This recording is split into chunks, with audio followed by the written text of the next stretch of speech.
Hello प्यारे बच्चों, welcome back, very good evening. एक बार फिर से हम लोग हाजिर हो गए हैं और ले करके अपने नेम रिएक्शन की सीरीज का अगला रिएक्शन, जो कि बहुत इंपॉर्टेंट होने वाला है। क्योंकि फ्रीडल क्राफ्ट एल्काइलेशन और फ्रीडल क्राफ्ट एसाइलेशन, मुझे नहीं लगता कि 11th और 12th में ऑर्गेनिक केमिस्ट्री पढ़ने वाले किसी बच्चे ने इन रिएक्शन का नाम नहीं सुना होगा।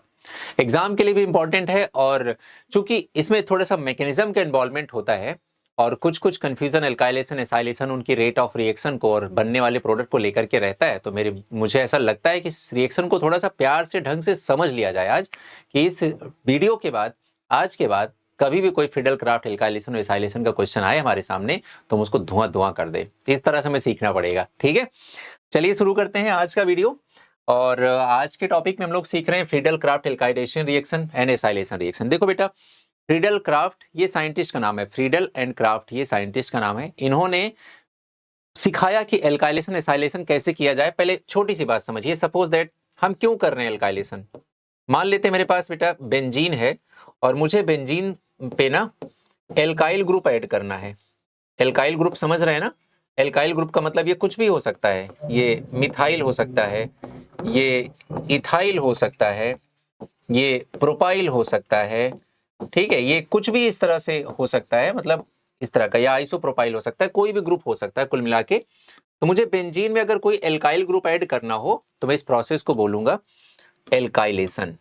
अब मुझे पता बेटा बेंजीन का फॉर्मूला तो C6H6 होता है, तो हर एक कार्बन के पास एक एक हाइड्रोजन है। तो मुझे करना क्या होगा, अगर मैं बेंजीन में कोई भी ग्रुप यहां पर ला करके सब्स्टिट्यूट करना चाहूं तो मुझे हाइड्रोजन को हटाना पड़ेगा, उसी की जगह पे कोई लेके आना पड़ेगा, ठीक है। अब मुझे ये भी दिख रहा है कि ये कार्बन है और ये हाइड्रोजन है।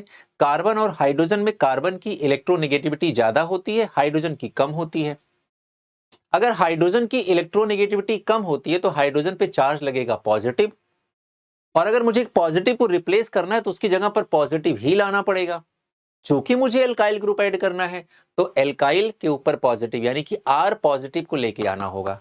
और अगर R पॉजिटिव को लेके आना है, इसका मतलब एक ऐसा रिएजेंट हमें सेलेक्ट करना पड़ेगा जिसमें कि R पॉजिटिव हमें आसानी से मिल जाए, तभी तो आकर के वो हाइड्रोजन के H+ को रिप्लेस करके खुद उसकी जगह पर सब्स्टिट्यूट हो जाएगा और रिएक्शन कहलाएगी electrophilic substitution reaction, which is the characteristic reaction of benzene and its derivatives. सही है? यहां तक क्लियर हो गई बात? चलिए समझने की कोशिश करते हैं बेटा। तो ये अपने पास कुछ रिएक्शन है और यहां पर हमने लिया RCl। RCl is the source of alkyl group, okay. लेकिन RCl को R+ में कैसे बनाएंगे, तो हमें एक और रिएजेंट लेना पड़ा, वो है एनहाइड्रस AlCl3। बहुत प्यार से समझना बेटा, मैकेनिज्म वाइज बता रहा हूं। सबसे पहला स्टेप होगा RCl प्लस एनहाइड्रस AlCl3 की रिएक्शन होगी। अब AlCl3 में जो एल्यूमिनियम है, इसके पास बेटा वैकेंट ऑर्बिटल भी है ना? आपको सबको पता है, आपको इसका कॉन्फ़िगरेशन भी पता है। एटॉमिक नंबर 13 हो गया, तो 1s2 2s2, तो ये 4 हो गए, अब 2p6, ठीक है। तो ये कितना हो गया टोटल? 12 इलेक्ट्रॉन हो गया, तो 3p1 लिखोगे। जैसे 3p1 लिखोगे आप बोलोगे इसका मतलब px में एक इलेक्ट्रॉन है, तो py pz तो खाली पड़े हैं ना।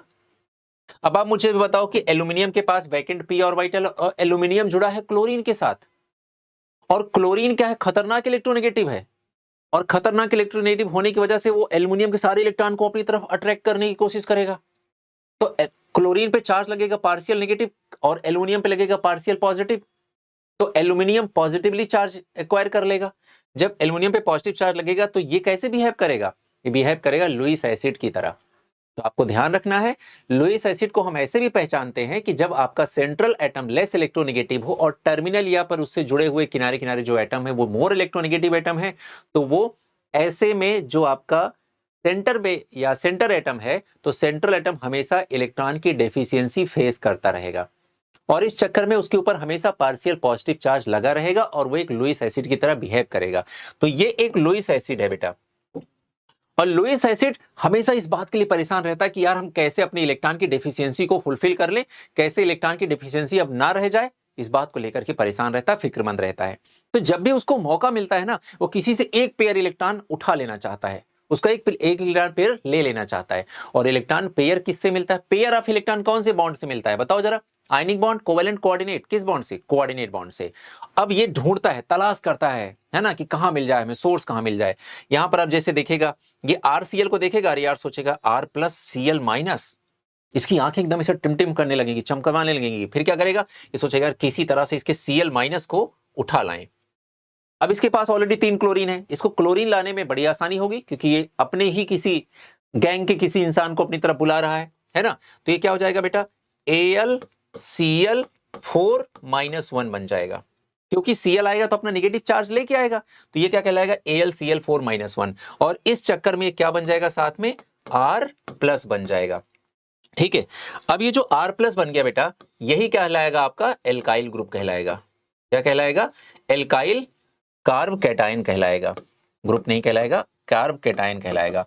क्यों कहलाएगा बेटा, क्योंकि इस एल्काइल कार्ब कैटायन में कार्बन के ऊपर पॉजिटिव चार्ज लगा होगा। अब यही कार्ब कैटायन यहां से जो हाइड्रोजन है, इस हाइड्रोजन को रिप्लेस करेगा, क्योंकि हाइड्रोजन के ऊपर भी पॉजिटिव चार्ज आएगा। तो ये R प्लस उस H प्लस को रिप्लेस कर देगा। और जैसे ही रिप्लेस करेगा, आपके पास बेंजीन रिंग के ऊपर एक एल्काइल ग्रुप आकर के बैठ जाएगा। इस तरह से हमने बेंजीन में एल्काइल ग्रुप ऐड कर दिया या सब्स्टिट्यूट कर दिया, तो इस रिएक्शन को हम एल्काइलेशन ऑफ बेंजीन बोलेंगे। आगे बात समझ में, सारे फंडामेंटल क्लियर हो गए बेटा, मैकेनिज्म क्लियर हो गया। अब मुझे बताइए रिएक्टेंट क्या होगा हमारा, रिएक्टेंट हमारी होगी बेटा बेंजीन। फॉर्मूला क्या होता है इसका, C6H6। रिप्रेजेंट कैसे करते हैं, ऐसे करते हैं। रिएजेंट क्या होगा, रिएजेंट यहां पर लिखा हुआ है, आपको RCl लेना पड़ेगा in presence of anhydrous AlCl3। अब फंक्शन ऑफ रिएजेंट क्या होगा बेटा, तो हमें दोनों फंक्शन पता होने चाहिए कि RCl का फंक्शन है क्या करना, ये R प्लस प्रोवाइड करेगा, लेकिन इसकी मदद कौन करेगा, इसकी मदद करेगा एनहाइड्रस AlCl3। तो एक्चुअल में ये करेगा formation of carb cation, formation of carb cation, या फिर बेहतर हो कार्ब कैटायन ना लिख करके हम लोग क्या लिखें, इलेक्ट्रोफाइल, इलेक्ट्रोफाइल ज्यादा बेहतर तरीका होगा। हम लोग लिख दें कि फॉर्मेशन ऑफ इलेक्ट्रोफाइल कौन कराता है, यही AlCl3 कराता है, तभी ये R प्लस आपका इलेक्ट्रोफाइल की तरह मिलेगा। ठीक है बेटा। अब उसके बाद लिखा है रिएक्शन इंटरमीडिएट क्या बनेगा, अभी तो बताया आपको क्या मिलेगा, इलेक्ट्रोफाइल। रिएक्शन इंटरमीडिएट इलेक्ट्रोफाइल बनेगा और उसका नाम क्या होगा, R प्लस। ठीक है, प्रोडक्ट क्या बनेगा, अब प्रोडक्ट जाहिर सी बात है, ये इसके ऊपर एल्काइल ग्रुप लग गया तो, लेकिन रहेगा तो ये एरोमेटिक हाइड्रोकार्बन ही, तो ये एरोमेटिक हाइड्रोकार्बन मिल जाएगा। टाइप ऑफ रिएक्शन क्या होगी, इलेक्ट्रोफिलिक सब्स्टिट्यूशन रिएक्शन, ये कहलाएगी। ठीक है, तो इस तरह से फंडामेंटल्स तो इसके क्लियर हो गए। अब कुछ इंपॉर्टेंट पॉइंट्स पे आते हैं। This is an example of electrophilic substitution reaction. Carbocation is an intermediate, hence rearrangement of carbocation will takes place if possible. अब भैया इसको एकदम अच्छे से दिमाग में रख लीजिए, सब लोग मेरे साथ ऐसे बोलिए, एक बार मैं बोल रहा हूं फिर आप रिपीट करिएगा मन ही मन। क्या बोल रहा हूं, जहां जहां कार्ब कैटायन वहां वहां रीअरेंजमेंट। बोलो एक बार, जहां जहां कार्ब कैटायन वहां वहां रीअरेंजमेंट। देखते चलना है, हर जगह होगा भी नहीं पर हो भी सकता है, तो मिस नहीं करना ये चांस। जहां जहां कार्ब कैटायन बने उसके रीअरेंजमेंट के बारे में सोचिए। जिन बच्चों को, अब जाहिर सी बात है मैं क्लास 12th के लिए ये वीडियो बना रहा हूं तो मैं ये समझ सकता हूं, ये मान के चल रहा हूं कि आपको कार्ब कैटायन का रीअरेंजमेंट पता होगा, नहीं तो अपने जीओसी के लेक्चर्स का वेट करिए, जब आएगा तब देखिएगा। ठीक है, होता क्या है, कार्ब कैटायन के रीअरेंजमेंट का मतलब होता है कि प्राइमरी कार्ब कैटायन सेकेंडरी में कन्वर्ट होने की टेंडेंसी रखेगा, सेकेंडरी टर्सरी में कार्ब कैटायन में कन्वर्ट होने की टेंडेंसी रखेगा। इससे बेनिफिट ये होगा कि कार्ब कैटायन की स्टेबिलिटी सक्सेसफुली बढ़ती जाएगी। ठीक है, तो प्राइमरी से ज्यादा सेकेंडरी, सेकेंडरी से ज्यादा टर्सरी कार्ब कैटायन हमारा स्टेबल होता है। क्यों होता है स्टेबल, क्योंकि उसके पास अल्फा हाइड्रोजन ज्यादा बढ़ते जाते हैं, तो हाइपर कॉन्जुगेशन बढ़ता जाता है। तो due to presence of hyperconjugation plus H effect, इस वजह से टर्सरी कार्ब कैटायन ज्यादा स्टेबल होता है। और ये कैसे होता है, कार्ब कैटायन कैसे मतलब अपने आप को स्टेबलाइज करता है, कैसे रीअरेंजमेंट होता है, तो 3 मेथड हैं, हाइड्राइड शिफ्ट, मिथाइल शिफ्ट या फिर फिनाइल शिफ्ट। ये 3 मेथड हैं, हाइड्राइड, मिथाइल, फिनाइल शिफ्ट के जरिए 1,2 hydride shift, 1,2 methyl shift, 1,2 phenyl shift के जरिए एक प्राइमरी सेकेंडरी में, सेकेंडरी टर्सरी कार्ब कैटायन में कन्वर्ट हो जाता है। चलिए आगे बढ़ते हैं। चूंकि यहां पर हमें पता चल गया है कि फ्रीडल क्राफ्ट मतलब इसमें पता चल गया है कि कार्ब कैटायन हमारा इंटरमीडिएट बनेगा, कार्ब कैटायन पे चार्ज पॉजिटिव होता है, तो जितने भी इलेक्ट्रॉन डिस्प्लेसमेंट इफेक्ट प्लस वाले होंगे, जैसे plus M plus H plus I, वही इस रिएक्शन को सपोर्ट करेंगे। ठीक है, क्योंकि कोई भी रिएक्शन में हमें किस तरह के इलेक्ट्रॉन डिस्प्लेसमेंट इफेक्ट लगाने होते हैं, ये डिपेंड करता है कि उस रिएक्शन में रिएक्शन इंटरमीडिएट कौन बनेगा। रिएक्शन इंटरमीडिएट जैसा बनेगा, सपोज दैट पॉजिटिव वाला बन रहा है, जैसे कार्बोकेटाइन बन गया, तो उसको स्टेबलाइज भी कौन करते हैं, प्लस वाले इफेक्ट ही करते हैं। इसी तरह से कार्बन आयन बन गया, नेगेटिव चार्ज लग गया, तो उसको स्टेबलाइज भी कौन करेंगे, माइनस वाले इफेक्ट करेंगे, माइनस ए माइनस एच माइनस आई। तो भाई इस बात का ध्यान रखना है। तो यहां पर रिएक्टिविटी किससे हम चेक करेंगे, plus M plus H plus I से चेक करेंगे। अगर कहीं पर positive mesomeric, positive hyperconjugation, positive inductive effect लगा हुआ है, किसी बेंजीन रिंग में ऐसे कोई ग्रुप जुड़े हुए हैं, तो वो इलेक्ट्रोफिलिक सब्स्टिट्यूशन रिएक्शन या फिर फ्रीडल क्राफ्ट एल्काइलेशन के लिए रिएक्टेंट की रिएक्टिविटी को इंक्रीज कर देंगे और रिएक्शन फट से रिएक्टेंट से प्रोडक्ट में कन्वर्ट हो जाने वाली होगी। ठीक है, आइए देखते हैं यहां पर एग्जांपल नंबर 1। देखिए यहां पर हम क्या देखेंगे, ये R है, ये Cl है, तो RCa निकलेगा और इस हाइड्रोजन, इसके हाइड्रोजन को रिप्लेस करके खुद जुड़ जाएगा, तो आपका जो प्रोडक्ट बनेगा बेटा यहां पर वो बनेगा टोलुवीन बनेगा। तो बेंजीन से टोलुवीन बनाना आपने सीख लिया। कोई पूछे एनहाइड्रस Cl का फंक्शन बताइए, तो बोल दीजिएगा एनहाइड्रस Cl, इसके Cl माइनस को निकाल करके AlCl4-1 में कन्वर्ट हो जाएगा और ये प्रोवाइड करेगा CH3, क्या प्रोवाइड करेगा, CH3 प्लस। CH3 प्लस मतलब एल्काइल कार्बोकेटाइन प्रोवाइड करेगा, बस ये ध्यान रखना है। आइए नेक्स्ट रिएक्शन देखते हैं हम लोग। अगेन बेटा बेंजीन का मोह छोड़ दीजिए, पहले आप इन दोनों रिएक्टेंट को आपस में डील करिए। ठीक है, तो देखिए ये क्या करेगा, ये एनहाइड्रस Cl3 इसके Cl माइनस को निकाल करके खुद किस में कन्वर्ट हो जाएगा, AlCl4-1 में कन्वर्ट हो जाएगा। क्या बच जाएगा, बताओ क्या बच जाएगा बेटा, CH3 CH2 और इसके ऊपर लग जाएगा पॉजिटिव चार्ज। ठीक है, अब आप बताएंगे ये क्या है, आप कहेंगे कि ये तो भैया प्राइमरी कार्ब कैटायन है। क्या है, प्राइमरी कार्ब कैटायन है। बताइए प्राइमरी कार्ब कैटायन में कितने अल्फा हाइड्रोजन हैं, 2 अल्फा हाइड्रोजन है, 2 अल्फा हाइड्रोजन यानी कि 2 हाइपर कॉन्जुगेटिंग हाइड्रोजन है। ठीक है, अब क्या होगा बेटा, ये अपने आप को रीअरेंज करेगा। रीअरेंज करने का शॉर्टकट बता दे रहा हूं, पॉजिटिव चार्ज यहां लेके जाइए, इसका हाइड्रोजन यहां लेके आ जाइए, तो बताइए क्या बन जाएगा, CH3CH, इस पे पॉजिटिव चार्ज इधर शिफ्ट कर दिया, हाइड्रोजन इधर आ गया, तो ये क्या बन गया, CH3। जबकि एक्चुअल में ऐसा नहीं हुआ, एक्चुअल में क्या हुआ, हाइड्राइड शिफ्ट हुआ है। हाइड्राइड शिफ्ट मतलब यहां से H माइनस निकला तो इस पे पॉजिटिव लग गया और H माइनस निकला तो कहां जाएगा, पॉजिटिव के पास जाएगा। इस तरह से होता है। तो क्या हुआ यहां पर 1,2 हाइड्राइड शिफ्ट के जरिए इसने अपने आप को सेकेंडरी कार्ब कैटायन में कन्वर्ट कर लिया। अब क्या बन गया बेटा, यहां पर सेकेंडरी कार्ब कैटायन बन गया। सेकेंडरी कार्ब कैटायन में देखो ये तो अपना पॉजिटिव चार्ज हो गया, sp2 हाइब्रिडाइज्ड कार्बन हो गया। ठीक है, इसके बगल वाला कार्बन ये अल्फा कार्बन या हाइपर कॉन्जुगेटिंग कार्बन, और ये इसके पास 3, इसके पास 3, टोटल कितने हो गए, 6 अल्फा हाइड्रोजन। तो इससे ज्यादा स्टेबल ये है। तो जब एक बार रीअरेंजमेंट हो जाएगा तो यही जो finally rearranged stable carb cation होगा, यही जाकर के बेंजीन के H+ को बोलेगा तुम निकलो अब यहां से, अब हमारे समय हमें जुड़ने की बारी आ गई, तुम यहां से तुरंत कट लो। तो क्या करेगा, इसके पास जो बेटा ये हाइड्रोजन है, ठीक है, ये H+ के फॉर्म में गायब हो जाएगा और यहां पर कौन आ जाएगा, बताओ बताओ कौन आ जाएगा, ये आ जाएगा। ये जहां पर देखो H+ हटना है ना, तो जो प्लस है वही उससे जोड़ना, तो ये प्लस वाला जोड़ दिया, इसके ये CH है और यहां से क्या निकला है, 2 CH3 निकला है। बेटा जी थोड़ा स्मार्ट बनते हुए इसका नाम बता दें, इसका नाम क्या हो जाएगा, क्यूमीन नाम हो जाएगा इसका। ये एक एरोमेटिक हाइड्रोकार्बन है, एरोमेटिक हाइड्रोकार्बन का एग्जाम्पल है। या इसे और एक का नाम बोल सकते हैं, आइसोप्रोपाइल बेंजीन। क्या बोलेंगे, आइसोप्रोपाइल बेंजीन बोलेंगे इसे, क्योंकि इसमें आइसोप्रोपाइल ग्रुप पाया जा रहा है, तो इसका नाम हो जाएगा आइसोप्रोपाइल बेंजीन। ठीक है ना, अच्छे से क्लियर हो गया बेटा, समझ में आ गया। आइए इस क्वेश्चन को करते हैं। देखो यहां पर बेटा ये क्या है, यहां पर ये एल्कीन है, ठीक है, और एल्कीन क्या करेगी, एल्कीन में एक सिग्मा एक पाई बॉन्ड यहां पर प्रेजेंट है, जिस वजह से एल्कीन है वो कार्बन डबल बॉन्ड कार्बन है, डबल बॉन्ड में एक पाई बॉन्ड है, पाई बॉन्ड तो वीक होता है, वीक तो ब्रेक हो जाएगा।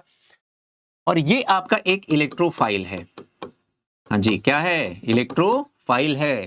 ठीक है, अब ये पाई बॉन्ड ब्रेक होगा तो ये दोनों इफेक्ट क्या रखते हैं, ये भी प्लस आई इफेक्ट है, ये भी प्लस आई इफेक्ट है, तो ये इलेक्ट्रॉन को रिपेल करेंगे, भाई हमसे दूर जाओ, तो पाई बॉन्ड ना चाहते हुए भी इनसे दूर ब्रेक होगा। तो जो यहां पर रिएक्शन होगी वो ये हो जाएगी, CH3 single bond C, single bond CH3, single bond CH2, यहां पर नेगेटिव आ जाएगा, यहां पर पॉजिटिव आ जाएगा।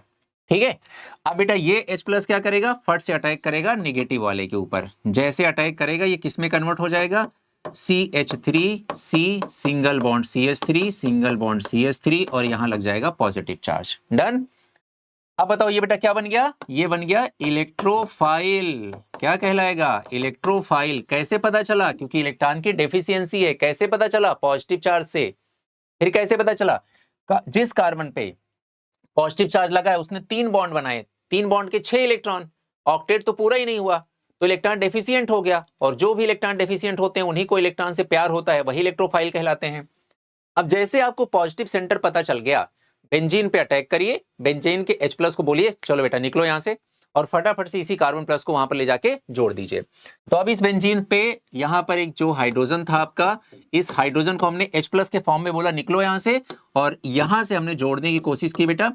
जो आपने यहां से गेन किया है, अचीव किया है, बनाया है, उस कार्बन को डायरेक्टली जोड़ो, और उस कार्बन से जो बॉन्डिंग है पुराने समय की वो ऐसे दिखा दो।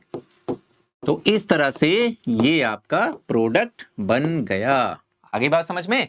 तो इस तरह से एल्कीन वाले केस में भी आपने देख लिया कैसे ये रिएक्शन होगी। चलिए नेक्स्ट रिएक्शन है, यहां पर देखो बेटा लिखा है FeCl3 0 degree Celsius. 0 degree Celsius का मतलब ये हो गया कि अब आपके पास टेम्परेचर बिल्कुल कम। टेम्परेचर ही तो एनर्जी का सोर्स है, एनर्जी नहीं होगी तो फिर कार्बोकैटायन का रीअरेंजमेंट कैसे कराओगे। तो ध्यान रहे, अगर FeCl3 ले रहे हैं, 0 डिग्री सेल्सियस ले रहे हैं, तो इसमें कार्बोकैटायन का फॉर्मेशन होगा, लेकिन वो कार्बोकैटायन रीअरेंज होने की हिम्मत नहीं रखेगा। इतनी क्षमता नहीं भैया, इतनी ताकत नहीं है बोल के रुक जाएगा। ठीक है, तो यहां क्या करेगा, FeCl3 क्या करेगा, इसके Cl- को गायब करेगा, ये बना लेगा FeCl4- बना लेगा। तो जो बचेगा वो कहलाएगा CH3 CH2 प्लस कहलाएगा बेटा, है ना। और रीअरेंजमेंट नहीं हो पाएगा क्योंकि टेम्परेचर तो आपने 0 डिग्री सेल्सियस ले लिया है, और ये तो एब्सोल्यूट टेम्परेचर, इस पे तो सारे मॉलिक्यूलर मोशन सीज हो जाते हैं। तो कैसे रीअरेंजमेंट जैसे काम हो पाएंगे, जहां पर तो 1-2 शिफ्टिंग चलती है, वो तो पॉसिबल नहीं हो पाएगा। तो यही बेटा जो पॉजिटिव सेंटर बना, यही बोलेगा हाइड्रोजन को चलो बेटा निकलो यहां से।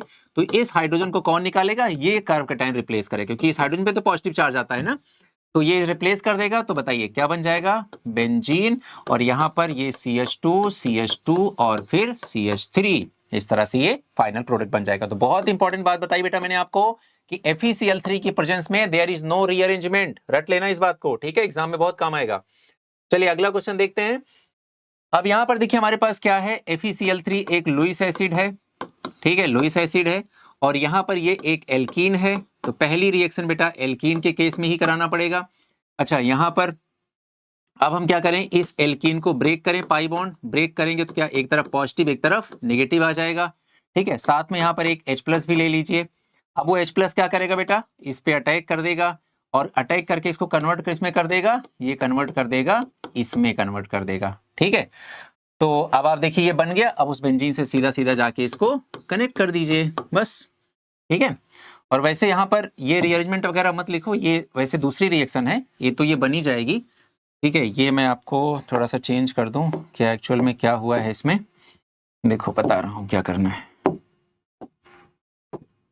ये सब यहाँ से हटा देना है, जो एक्चुअल ये नीट 2016 का क्वेश्चन है बेटा, 2016 में आया हुआ था, तो वही हम लोग करेंगे। आइए देखते हैं। ठीक है, आप समझना बात। अब देखो क्या होगा, ये इसके ऊपर लिखा है HF और लिखा है 0 डिग्री सेल्सियस, ये एक्चुअल में रिएक्शन है। ठीक है, तो अब क्या होगा, यहाँ पर ये पाई बॉन्ड ऐसे ब्रेक होगा, और ब्रेक होगा तो बेटा ये क्या बन जाएगा, ये बन जाएगा ऐसे, यहां पर लग जाएगा नेगेटिव चार्ज, यहां लग जाएगा पॉजिटिव चार्ज। यहां पर HF है जो कि H+ प्रोवाइड करेगा, वो H+ कहां अटैक करेगा, इस नेगेटिव पे, तो ये क्या कन्वर्ट हो जाएगा, ये कन्वर्ट हो जाएगा इसमें। ठीक है, अब बेटा देखो कार्बोकैटायन बन गया, यही कार्बोकैटायन इसके हाइड्रोजन को हटाने की बात करेगा, बोलेगा चलो यहां से निकल लो। अब तो जैसे निकलेगा तो देखो ये बेंजीन, और इस बेंजीन से क्या जुड़ेगा, ये, तो यहां जोड़ दो, ये देखो आपका फाइनल प्रोडक्ट बन गया। ठीक है, तो यही आपका क्वेश्चन है, ये बेटा आपका प्रीवियस ईयर क्वेश्चन, नीट 2016 का प्रीवियस ईयर का क्वेश्चन हो गया। ठीक है, अब आते हैं फ्रीडल क्राफ्ट एल्काइलेशन कंप्लीट हो गया, मैंने आपको सब कुछ समझा दिया। अब आते हैं एसाइलेशन। एल्काइलेशन में मेन बातें क्या ध्यान रखनी है, पहली बात तो रिएजेंट ध्यान रखना है, वो होगा RCl plus anhydrous AlCl3। Anhydrous AlCl3 Cl minus को हटा लेगा तो R प्लस बनेगा, यानी कि एनहाइड्रस AlCl3 का फंक्शन है टू प्रोवाइड एन इलेक्ट्रोफाइल। ठीक है, वो इसका यही काम है। और वो जो इलेक्ट्रोफाइल बनेगा वो बेंजीन के H प्लस को रिप्लेस करके उसकी जगह पर खुद जुड़ जाएगा। इस तरह से आपका एक कोई एरोमेटिक हाइड्रोकार्बन का फॉर्मेशन हो जाएगा एंड दैट्स इट। इंपॉर्टेंट बात यह है कि there is the formation of carbocation and wherever the formation of carbocation will takes place, there is always a possibility of rearrangement of carbocation। ये बात हमें ध्यान रखना है बेटा। तो मैंने आपको बोला, क्या बोला, कि जहां जहां कार्बोकेटाइन वहां वहां रीअरेंजमेंट, ये बात ध्यान रखनी है। आइए बेटा दूसरी रिएक्शन करते हैं। यहां पर हम लेते हैं एसाइलेशन। अब क्या करना है, हमें असाइल ग्रुप बेंजीन रिंग में लगाना है। असाइल ग्रुप किसे बोलते हैं बेटा? RC डबल बॉन्ड O को बोलते हैं असाइल ग्रुप। तो इस पे मैं पॉजिटिव लगा दे रहा हूं। ठीक है, ये असाइल कार्बोकेटाइन कहलाएगा। ओके, अब ये कार्बोकेटाइन तो नहीं है, ये तो असाइल कार्बोकेटाइन है। और यहाँ देखो डबल बॉन्ड के खोपड़ी पे तो डबल बॉन्ड, मतलब पॉजिटिव चार्ज के खोपड़ी पे तो डबल बॉन्ड लगा है, तो पॉजिटिव चार्ज रेजोनेंस में भी नहीं है, तो कार्बोकेटाइन का कोई रीअरेंजमेंट इसमें नहीं होगा। तो इसमें नो रीअरेंजमेंट, ये बात ध्यान रखना है। अब फिर से वही सारा काम वही रिपीट करना है बेटा, है ना, जो पहले किया था आपने वही करना है। आप बताओ ये एनहाइड्रस AlCl3 क्या करेगा? इसके Cl माइनस को गायब कर देगा, तो ये बना लेगा AlCl4 माइनस बना लेगा। साथ में क्या बनेगा? ये RCOCl होगा, RCOCl होगा। ठीक है, RCOCl, ये ध्यान रखना है। तो बताओ बेटा Cl चला गया, इसका क्या बचा? RCO बचा। RCO मतलब RC double bond O positive charge बचा। अब क्या करेगा? ये बेंजीन के हाइड्रोजन को रिप्लेस करेगा, ये जाएगा और इसको यहां से भगा देगा तो खुद जुड़ जाएगा। ठीक है, तो यहां पर आपको ये फाइनली कंपाउंड बनता हुआ दिखाई दे रहा है। अब रिएक्टेंट की बात होगी तो आपको क्या बोलना है? ये रिएक्शन बेंजीन और उनके डेरिवेटिव्स की कैरेक्टरिस्टिक रिएक्शन है, Friedel-Crafts alkylation and acylation. Reagent आप देख ही रहे हैं किसमें ले रहे हैं? RCOCl in presence of anhydrous AlCl3 ले रहे हैं बेटा। Function of reactant sorry reagent, तो रिएजेंट का अगर हम फंक्शन की बात करें तो रिएजेंट का फंक्शन क्या हो जाएगा? जैसे एनहाइड्रस AlCl3 हमारा जो रिएजेंट है, इसका फंक्शन होता है टू प्रोवाइड इलेक्ट्रोफाइल, यानी कि जो भी इलेक्ट्रोफाइल है वो प्रोवाइड करेगा, यानी कि यही तो RCO प्रोवाइड कर रहा है। और कौन प्रोवाइड कर रहा है? यही तो इनिशिएट कर रहा है कि RCO प्लस बने। रिएक्शन इंटरमीडिएट आपने देख ही लिया कि acyl RC double bond O positive charge, ये हमारा रिएक्शन इंटरमीडिएट कहलाएगा। प्रोडक्ट क्या बनेगा? प्रोडक्ट आप देख रहे हैं वहां पर क्या बन रहा है? कोई कार्बोनिल कंपाउंड बन जा रहा है। क्या बन रहा है? कार्बोनिल कंपाउंड बन रहा है, यानी कि एल्डिहाइड कीटोन जैसा कुछ बन रहा है। तो ये CO तो आपके एरोमेटिक कीटोन जैसा दिख रहा है। ठीक है, क्या कहलाएगा? ये एरोमेटिक कीटोन बन गया यहां पर। क्लियर बेटा? टाइप ऑफ रिएक्शन क्या कहलाएगी? अगेन बेटा ये इलेक्ट्रोफिलिक सब्स्टिट्यूशन रिएक्शन का ही एग्जांपल है। समझ में आ गई बात बेटा यहां तक? अब सुनो, electrophile of Friedel-Crafts acylation reaction is RC और यहां पर प्लस रहेगा, RCO प्लस। इसे बोलेंगे असाइल कार्बोकेटाइन। क्या बोलेंगे? Acyl carbocation. ठीक है, डन। आगे है, इसमें कोई रीअरेंजमेंट नहीं होगा, क्योंकि रीअरेंजमेंट तो कार्बोकेटाइन के केस में होता है, असाइल के केस में नहीं होता है ना। अब अगर बताओ रीअरेंजमेंट नहीं होगा तो रिएक्शन फास्ट हो जाएगी ना। पहले क्या होता था फ्रीडल-क्राफ्ट एल्काइलेशन में कि कार्बोकेटाइन बना, उसने अपने आप को रीअरेंज करने में समय लिया, तो रिएक्शन लेट में हुई, क्योंकि भाई वेट करने के बाद रुक जाओ, पहले कार्बोकेटाइन रीअरेंज होकर आ जाए तब हम बेंजीन के हाइड्रोजन को बोलें कि तुम निकलो। जबकि यहां पर तो ऐसा कुछ होना नहीं है, तो रिएक्शन फास्ट हो जाएगी, है ना। तो क्या होगा? The rate of acylation is higher than rate of alkylation, क्योंकि इसमें कोई रीअरेंजमेंट नहीं होगा। और एक बहुत ही इंपॉर्टेंट पॉइंट है बेटा, aniline does not show Friedel Crafts reaction due to acid base reaction. क्योंकि देखो एनिलीन में बेटा नाइट्रोजन के पास एक लोन पेयर है, तो ये लुईस बेस की तरह काम करेगा। कैसे काम करेगा? लुईस बेस की तरह काम करेगा। और आपका जो एनहाइड्रस AlCl3 है, एनहाइड्रस AlCl3 है, ये लुईस एसिड की तरह काम करेगा। तो ये रिएक्शन एक्चुअल में लुईस एसिड लुईस बेस की रिएक्शन हो जाएगी। इसलिए ध्यान रखना है कि एनिलीन कभी भी Friedel-Crafts alkylation and Friedel-Crafts acylation reaction नहीं शो करती। और बहुत ही ज्यादा इंपॉर्टेंट पॉइंट है बेटा, ये बहुत ही ज्यादा ध्यान रहे इस बात का। और एक last point, intramolecular Friedel-Crafts reaction क्या कहलाती है? जब एक ही मॉलिक्यूल में ये सारी रिएक्शन हो, जैसे ये हो गया, ये इसको यहां से गायब कर देगा, यहाँ चार्ज पॉजिटिव लग जाएगा बेटा, इनका साइक्लाइजेशन हो जाएगा, और फिर यही पॉजिटिव चार्ज इसके हाइड्रोजन को हटा के यहां जुड़ जाएगा, तो देखो ये फाइनली आपका प्रोडक्ट बन जाएगा। तो इसे बोलते हैं इंट्रामोलिकुलर फ्रीडल-क्राफ्ट रिएक्शन। ठीक है बच्चा? तो इस तरह से आपका फ्रीडल-क्राफ्ट रिएक्शन कंप्लीट हो गई। उम्मीद करते हैं अच्छे से समझ में आ गया होगा। है ना। और आगे भी इसके जो भी क्वेश्चन वगैरह होंगे जहां भी मिलेंगे एक बार सॉल्व करने की कोशिश करिएगा, आराम से सब हो जाएगा। ठीक है बेटा, तो मिलते हैं फिर अगले वीडियो में एक नई नेम रिएक्शन के साथ। तब तक के लिए खुश रहिए, मुस्कुराते रहिए, अपना बहुत सारा ख्याल रखिए और इस वीडियो को अपने तमाम बोर्ड की प्रिपरेशन करने वाले बच्चों को जरूर से जरूर शेयर करिएगा। और कमेंट सेक्शन में बोर्ड वाले बच्चों, प्यारे बच्चों, आपसे मैं कहना चाह रहा हूं कि कमेंट सेक्शन में जो भी आपको लगता है कि मुझे ये समझ में नहीं आ रहा या ये पढ़ना है या मेरे ये बोर्ड के लिए आप करवा दीजिए दोबारा, तो मैं बहुत ही सरल, आसान, साधारण शब्दों में अच्छे तरीके से कॉन्सेप्ट बिल्ड करते हुए विद एग्जांपल, विद पीवाईक्यू मैं आपको पूरा टॉपिक कवर करा दूंगा। बस आप कम्युनिकेट करना स्टार्ट करें, आप बताना स्टार्ट करें, सारी चीजें हो जाएंगी। चलो बच्चों, थैंक यू वेरी मच। जय हिंद, बाय बाय।